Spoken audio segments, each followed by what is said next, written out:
resten av dem.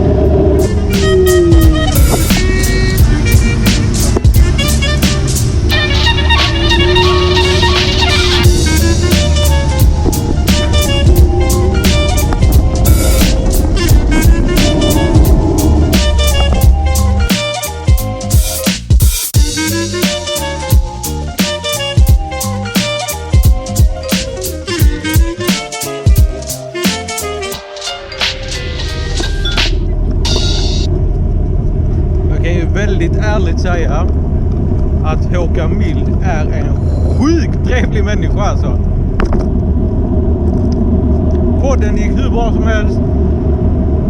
Riktigt bra kött. Så fram emot den.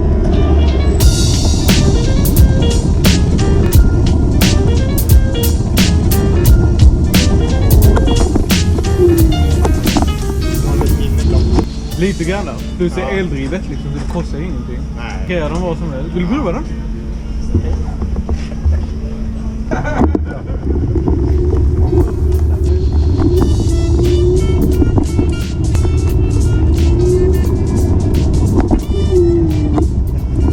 Den ser ju lite lustig ut. Vad häftigt det är. Ja. Den gör jobbet liksom. Verkligen.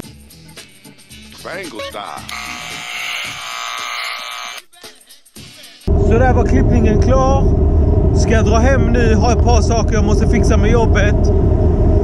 Och sen har jag en fotografering, men som jag tyvärr inte kommer kunna visa.